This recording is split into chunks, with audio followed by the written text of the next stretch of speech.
Les députés ont adopté le budget de l'État pour l'année 2026. Ce budget prévoit 3 431,5 milliards de francs CFA de recettes et 3 918,3 milliards de dépenses. Il est orienté vers la paix, la sécurité, l'agriculture, les infrastructures et le développement humain. Le budget a été adopté en présence du ministre de l'Économie et des Finances, Aboubakar Nakanabou. Dans la continuité des efforts pour la paix et la sécurité, la communauté islamique Ahmadiyya a lancé sa 34e conférence annuelle à Kouba, à quelques kilomètres de Ouagadougou. Plus de 8500 participants venus de toutes les régions du Burkina prennent part à cette rencontre et les fidèles sont invités à aimer leur pays et à œuvrer pour la paix. Et puis en sport, CAN 2025, nous sommes à la veille du match très attendu entre le Burkina et l'Algérie. En conférence d'avant-match, le sélectionneur national Brahma Traoré s'est montré confiant et déterminé. Il annonce une étincelle dans l'air, vous l'entendrez tout à l'heure. Bonsoir et bienvenue dans ce 20h qui s'ouvre à l'Assemblée législative de transition.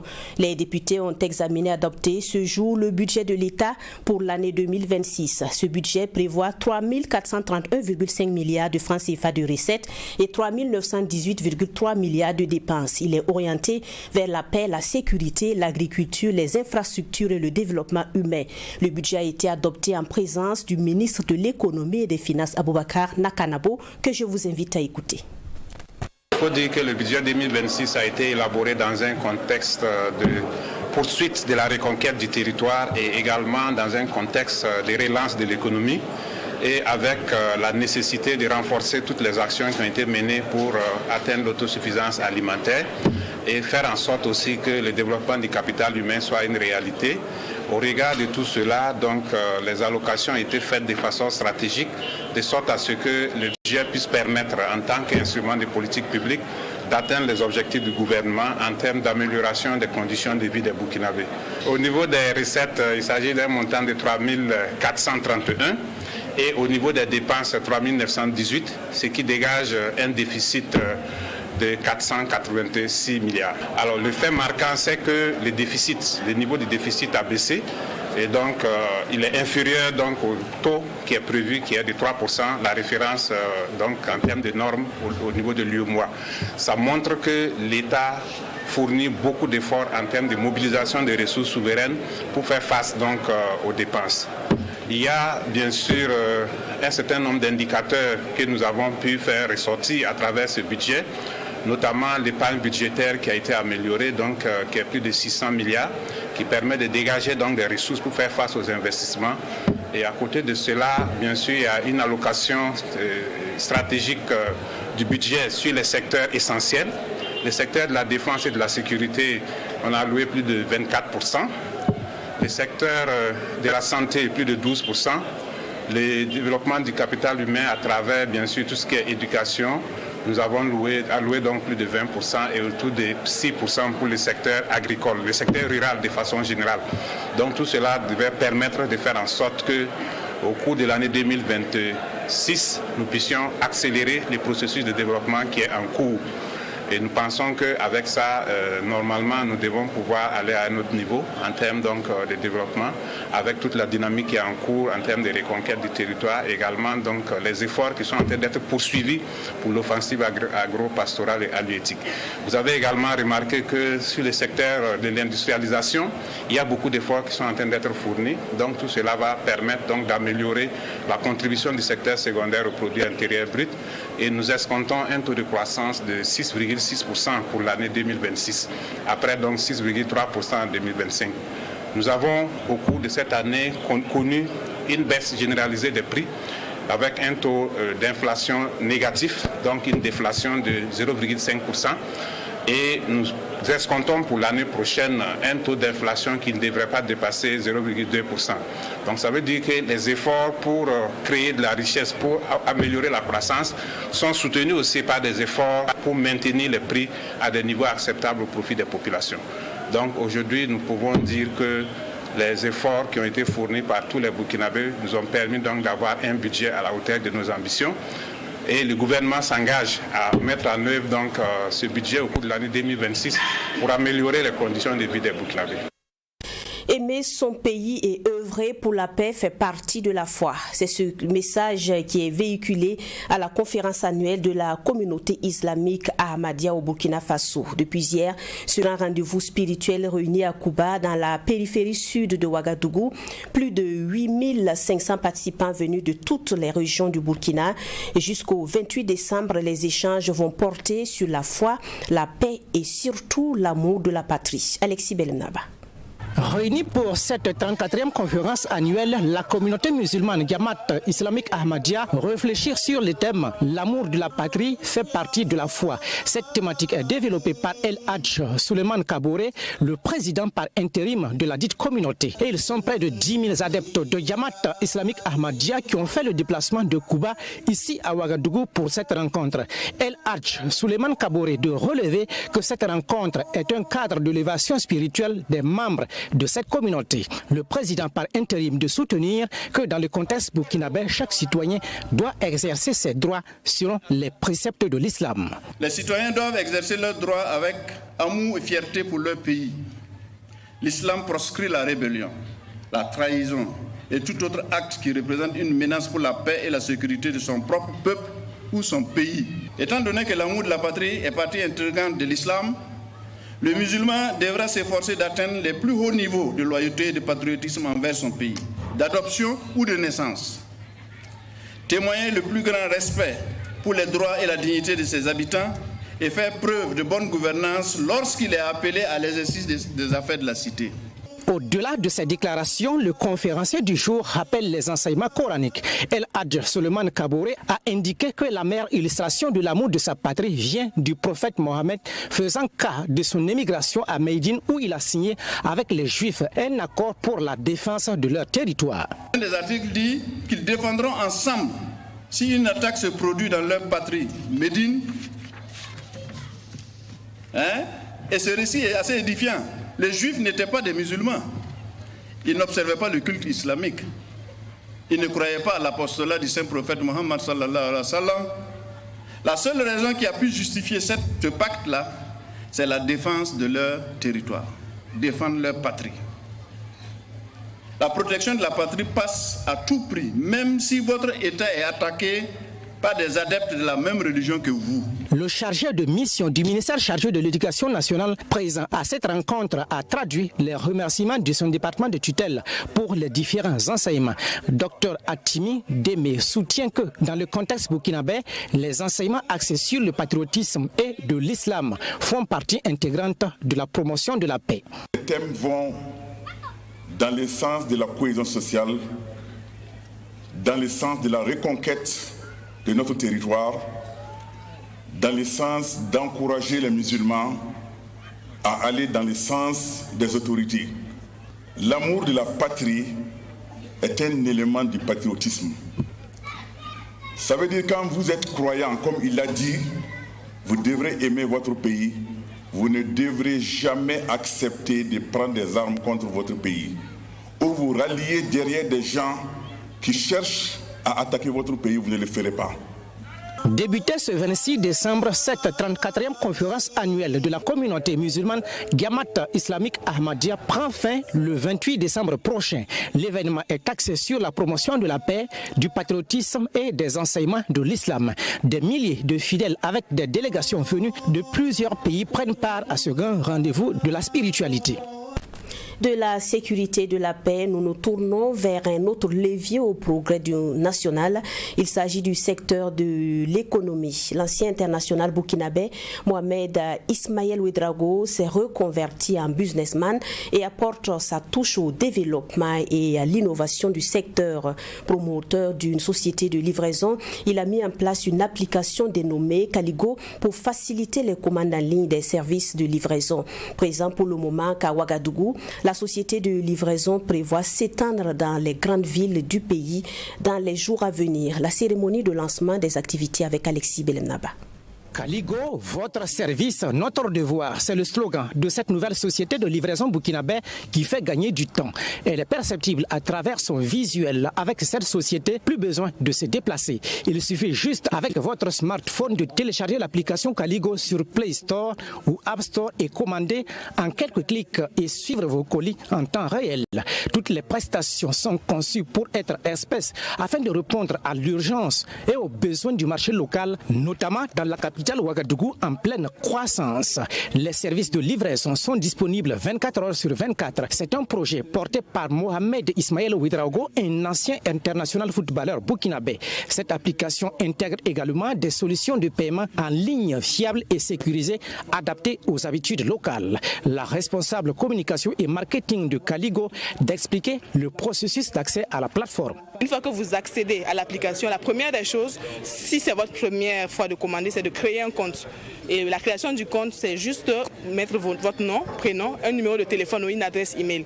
Sur ce, il y aura un code qui va vous être envoyé sur soit le téléphone ou l'adresse email et vous insérez ce code sur l'application et automatiquement, votre compte est créé. Et dorénavant, quand vous accédez à Caligo, Caligo vous dit bonjour avec votre prénom. Si c'est bonjour Alidou, qu'est-ce que vous voulez commander? Vous cliquez sur je commande.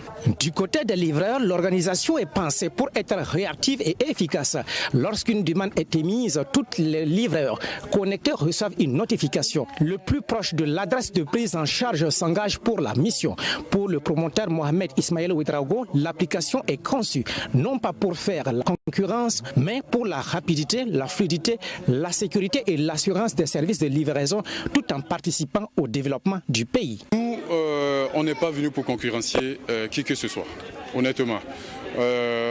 On est venu participer au développement aussi du pays. Parce qu'aujourd'hui, avec tout ce qui se passe, je pense que c'est notre devoir de participer aussi à développer le pays comme le gouvernement. Ils sont en train de le faire actuellement. Joseph Tapsoba et Préjus Nakoulouma trouvent en cette reconversion de l'international footballeur burkinabé une école de vie pour bon nombre de joueurs. Une invite est faite aux autres d'investir au Burkina Faso pour participer au développement du pays. Et vous savez, aujourd'hui, le problème qui se pose au niveau de nos footballeurs, c'est vraiment la reconversion. Vous voyez ces joueurs stars et puis après c'est la déchéance. Mais là c'est une très belle initiative, c'est une leçon que M. Ouedraogo donne aux autres joueurs d'entreprendre. Et aujourd'hui c'est une entreprise qui va d'abord employer des jeunes du Burkina Faso. C'est un petit plus dans l'économie de notre pays et je crois que c'est d'ailleurs le souhait de notre président, son Excellence, Monsieur le Président, le capitaine Ibrahim Traoré, aux jeunes d'investir, de prendre des initiatives, de se créer beaucoup d'opportunités. Moi, je tiens à le féliciter et lui dire que ça ne sera pas facile. Ça sera toujours comme un match de foot. Et ça dépendra de comment tu vas jouer le ballon. Donc aujourd'hui, j'exhorte également les anciens footballeurs, qui que ce soit, de rentrer vraiment et investir au pays parce que je pense qu'il y a beaucoup de choses à faire. Nous sommes tous ici pour cela. Et je pense que les anciens sportifs, ou que ce soit la diaspora, beaucoup rentreront aussi pour suivre cet exemple. À travers des valeurs d'innovation, de transparence et de proximité, Caligo ambitionne de devenir une référence locale de livraison express au Burkina Faso, a indiqué le promoteur. Son engagement est rassurant, offrir à chacun la possibilité d'envoyer et de recevoir un colis facilement, rapidement et en toute confiance. Présent sur le marché à Ouagadougou, cette société de livraison prévoit s'étendre dans les grandes villes du pays. CAN 2025, nous sommes à la veille du match très attendu entre le Burkina et l'Algérie. En conférence d'avant-match, le sélectionneur Brahma Traoré s'est montré confiant et déterminé. Il a assuré que ses garçons ne craignent pas l'Algérie et promet de l'étincelle dans l'air. Écoutons le sélectionneur Brahma Traoré depuis le Maroc. Et à tout moment, le Burkina et l'Algérie se sont rencontrés et ont croisé le fer. Et je pense que ces matchs passés ont été d'une certaine intensité, ce qui nous fait dire que demain, il y aura de l'étincelle dans l'air. Mais je pense que nous avons besoin de faire un match intelligent parce que nous sommes venus pour aller très loin dans la compétition et être présents le 18 janvier à la finale. Donc il faut prendre match par match. Nous savons que nous allons jouer contre une grande équipe d'Algérie, mais pas de plan particulier. Mais c'est un match entre deux équipes qui se connaissent très bien. Le 11 de départ contre la Guinée équatoriale n'est pas forcément celui qui démarrera le match de demain. Mais il faut reconnaître aussi que ceux qui ont débuté le match ont joué de sorte à fatiguer la machine de guerre équato-guinéenne pour permettre à ceux qui sont entrés par la suite de gagner et de faire la différence. C'est vrai que ça a été difficile. Nous avons eu des occasions que nous n'avons pas eu à concrétiser à temps, ce qui a amené le match un peu difficile pour nous. Mais nous pensons que notre profondeur de banc est assez longue et de façon stratégique, on mettra le plan qu'il faut pour chaque match qui viendra se présenter à nous. Moi, personnellement, c'est un match assez spécial parce que j'évolue déjà en Algérie. Voilà, je connais, on peut dire très bien ces joueurs-là. Voilà. J'ai des coéquipiers en club qui ont évolué avec eux. Voilà. Donc, on peut dire, je connais comment ça se passe en Algérie. Alors, le football là-bas, c'est toute une vie, c'est une véritable passion. Voilà, donc c'est à nous de prendre ce match-là avec beaucoup de sérieux, beaucoup de concentration d'envie.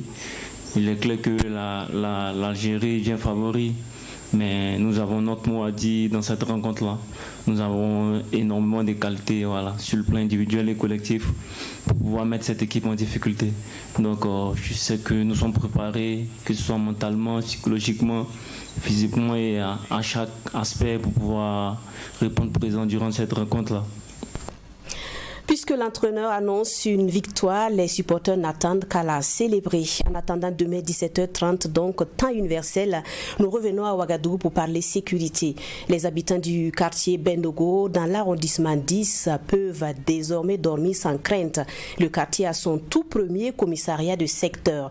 Une implantation stratégique qui va permettre à la police nationale d'être plus proche des habitants de ce quartier et plus prompte à intervenir en cas de besoin de jour comme de nuit. L'ouverture de cette infrastructure s'inscrit dans la mise en œuvre de la stratégie nationale de sécurité intérieure. Voyons la cérémonie d'inauguration avec Serge Bassoli.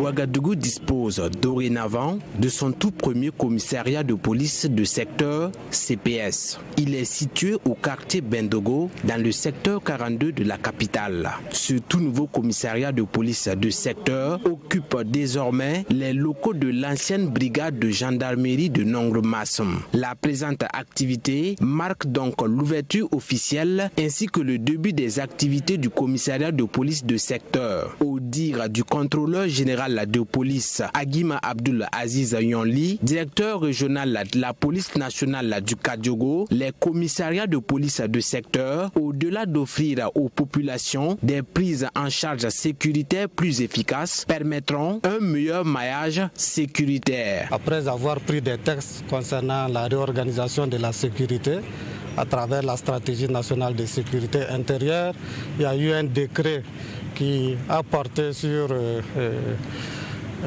la détermination des zones de compétence entre la police nationale et la gendarmerie nationale. Et plusieurs autres innovations ont été prévues pour avoir un bon maillage sécuritaire au niveau des centres urbains, mais aussi sur l'ensemble du pays. L'ouverture du tout premier commissariat de police de secteur CPS de la capitale Ouagadougou est saluée par Augustin Kaboré, président de la délégation spéciale de l'arrondissement 10. Il a par ailleurs souhaité plein succès dans l'accomplissement des missions du nouveau CPS. L'année dernière, nous avons ouvert justement le commissariat de police de l'arrondissement. Et cette année, nous ouvrons justement le commissariat de police de secteur. Et l'objectif, c'est quoi? C'est endiguer l'insécurité dans les quartiers périphériques de l'arrondissement. C'est rapprocher l'administration des administrés. Donc, c'est un plaisir. Et au nom de la délégation spéciale, nous avons félicité le ministère de la Sécurité pour ce qu'ils font pour le bonheur justement des populations de Ouagadougou. Cette ouverture du tout premier commissariat de police de secteur de la ville de Ouagadougou intervient après celui de Koudougou situé au secteur 10. Ces commissariats de police de secteur CPS viennent matérialiser le décret portant redéfinition des zones de compétence entre la gendarmerie nationale et la police nationale. Justement, cette réorganisation illustre la volonté des autorités burkinabées de mieux structurer la sécurité sur le terrain. Et dans cette logique, le conseil d'administration du ministère de la Défense est réuni pour dresser le bilan de 2025 et définir des perspectives ambitieuses pour l'année à venir. Un conseil d'administration placé sous le sceau de la transparence et de la responsabilité. Salimata Kaboré nous fait le point des travaux qui ont été présidés par le général de brigade Célestin Simporé, ministre de la Défense et des anciens combattants. Suivons. Le ministère en charge de la Défense est plus que jamais résolu à poursuivre l'œuvre de reconquête du territoire. Il a tenu ce vendredi à Ouagadougou sa deuxième session du conseil d'administration du secteur ministériel. Une session qui place la redevabilité au cœur de son action, en renforçant les mécanismes de transparence et de responsabilité dans la gestion de la chose publique. Cette session du CASEM se veut un cadre de réflexion et d'orientation stratégique sur les bonnes pratiques de gouvernance au sein du ministère. Les travaux permettront également aux membres du Conseil d'examiner et d'adopter le rapport d'activité de l'année 2025 avant de valider le programme d'activité de l'année 2026. Nous venons de lancer les travaux, la deuxième session du Conseil d'administration du secteur de la défense et des anciens combattants, qui est un devoir de redevabilité, un devoir par lequel nous allons examiner notre rapport d'activité de l'année 2025 et également voir ce que nous projetons comme activité en 2026. Nous allons avoir justement l'occasion tout de suite à la fin de conclure ce que nous avons pu faire en 2025. Mais d'ores et déjà, nous pouvons vous dire que nous sommes satisfaits du travail qui a été fait. Le thème qui a été retenu pour ce CASEM est le principe de la redevabilité dans la gestion de la chose publique, qui est un sujet d'actualité, surtout dans la révolution progressive populaire prônée par le capitaine Ibrahim Traoré. Le général de brigade Célestin Simporé a indiqué que le choix du thème répond à la nécessité de renforcer la transparence, la responsabilité et la rigueur dans la gestion des ressources publiques. Pour lui, la redevabilité constitue un levier essentiel pour améliorer la performance de ce ministère, consolider la crédibilité de l'institution et soutenir efficacement la reconquête du territoire. Soit de ce thème, comme je vous l'ai dit, nous sommes dans une révolution progressive populaire où chacun doit être vigilant, chacun doit être respectueux de la chose publique et chacun doit gérer la chose publique de façon efficiente à ce que nous puissions passer des témoins à des générations à venir. Que la chose publique ne soit pas considérée comme une chose privée, que les gens gèrent avec le plus d'égards possible, de sorte à ce que nous puissions préserver le peu que nous avons, parce que c'est dans la préservation de ce que nous pouvons avoir comme acquis que nous pouvons arriver à économiser et à faire encore d'autres acquis. Toujours selon le général de brigade Célestin Simporé, l'année 2026 sera marquée par une montée en puissance des forces de défense et de sécurité. Pour lui, l'objectif affiché est de faire de cette menace un triste passé et de restaurer durablement la sécurité sur l'ensemble du territoire national. Vous savez que la guerre est une continuité. Nous n'attendons pas seulement 2026 pour poursuivre la guerre. La guerre se poursuit actuellement sur le terrain. Elle est intensive et nous sommes en train d'engager de grands résultats. Et je crois que vous aurez l'occasion de le constater. 2026 sera également une année d'intensification, une année où nous allons poursuivre la montée en puissance de notre outil de défense, une année où nous allons poursuivre le renforcement, la densification du théâtre national, de sorte que le terrorisme soit un passé lointain dans les années à venir dans notre pays. À travers cette rencontre, le ministère de la Défense et des anciens combattants réaffirme son engagement à allier efficacité opérationnelle, bonne gouvernance et redevabilité, afin de renforcer durablement l'action publique au service de la sécurité nationale et l'intérêt général. Après un bilan satisfaisant donc de la défense et de la gouvernance, place à l'excellence dans le domaine de la communication.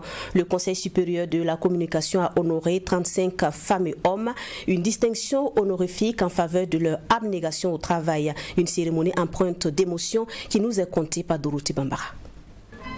Le Conseil supérieur de la communication magnifie et célèbre les mérites de ces travailleurs et partenaires issus du monde de l'information, de la communication et de la culture. Au nombre de 35, ces récipiendaires reçoivent leur médaille dans l'ordre du mérite des arts, des lettres et de la communication. Un honneur, un signe de reconnaissance de la nation burkinabé pour leur abnégation, leur sens du service public et leur engagement en faveur du développement du secteur de la communication. Pour ces récipiendaires, cette médaille n'est pas seulement un hommage pour ce qu'ils ont accompli, mais une invite renouvelée à aller plus loin avec plus d'humilité, plus de responsabilité et plus d'espérance. Le travail d'une seule personne ne peut pas faire en sorte que la nation l'appelle pour lui remettre une médaille. C'est toujours un travail d'équipe.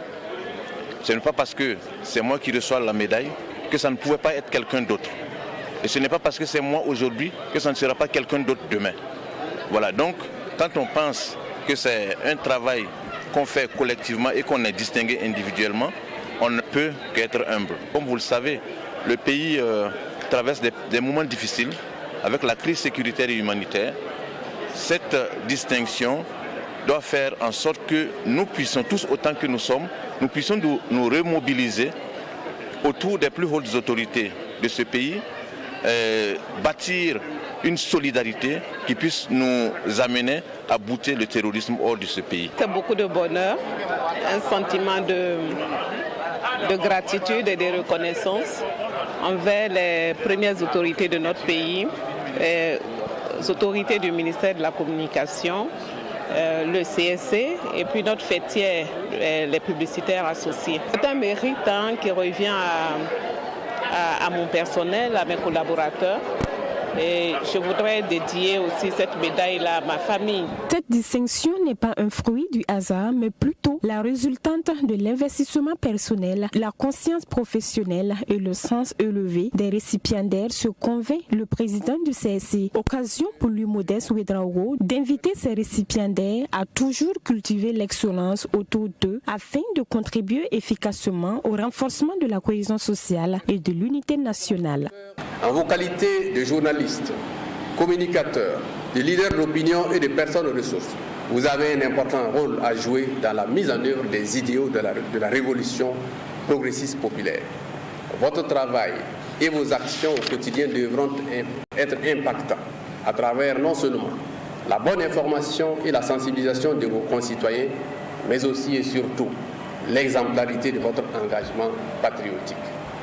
C'est ainsi qu'au bilan, nous allons éprouver de la fierté d'avoir contribué tous ensemble à bâtir le Burkina Faso de nos rêves, c'est-à-dire une nation souveraine, pacifiée et unie, condition indispensable pour un développement endogène et un progrès véritable. Au total, 41 personnes ont été jugées dignes par le Conseil supérieur de la communication pour recevoir la reconnaissance de la nation à l'occasion de la célébration du 11 décembre 2025. 3 d'entre elles ont déjà reçu leur distinction honorifique dans l'ordre de l'étalon et 4 autres dans l'ordre du mérite burkinabé. Mérite et engagement burkinabé récompensé, nous en venons à cet acte citoyen de l'Université Aube Nouvelle, campus de Bobo-Dioulasso. L'Institut apporte sa contribution à Faso-Mebo à 30 millions de francs CFA composés de matériaux de construction et une enveloppe financière. L'établissement participe ainsi avec fierté au désenclavement et à la modernisation des infrastructures urbaines du Burkina. Aurélie Takbara. Ils ont tous répondu présents à cet appel patriotique pour accompagner et soutenir les travaux de construction et d'embellissement déjà entamés dans la ville de Sia. Et pour joindre l'acte à la parole, l'Université Aube Nouvelle Campus de Bobo-Dioulasso a convergé vers le quartier général de Faso-Mebo avec les mains chargées. 30 millions de francs CFA est la somme globale offerte, répartie en dons en nature et en espèces. Interpellé par la conscience morale de soutenir les efforts de développement du pays, Ainsi, les responsables, le personnel administratif et les étudiants de cet établissement supérieur privé ne se sont pas fait prier pour prêter main forte dans un contexte où la moindre contribution est la bienvenue. Nous apportons notre petite contribution pour les encourager. Cette contribution est composée de 2 volets, on va dire.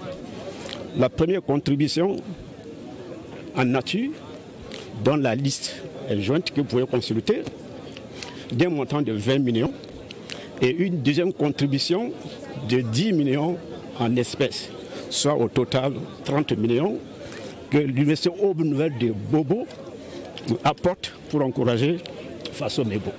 En prenant la parole, le recteur de l'université Aube Nouvelle Campus de Bobo-Dioulasso a exprimé toute la fierté que les actions de Faso Mebo suscitent et l'engagement au travail dont les acteurs de cette initiative font montre. Premièrement, féliciter cette initiative présidentielle que Faso Mebo met en œuvre. Parce que les activités qu'il mène bénéficie à tout le monde. Ça ne bénéficie pas à une élite, ça ne bénéficie pas à un groupe, mais c'est à tout le monde. Ça, c'est un. Et la transparence avec laquelle Faso Mebo travaille est édifiante. Avant de retourner à leur salle de classe et à leur rôle de transmetteur du savoir, les responsables de l'université Aube Nouvelle et leurs étudiants ont retroussé leurs manches pour participer à la confection de pavés. Et c'est avec le sourire aux lèvres que tous se sont prêtés à cet exercice qui est un bel exemple de patriotisme et de fierté. Merci d'avoir suivi ce journal qui s'achève ici. Excellent week-end à toutes et à tous.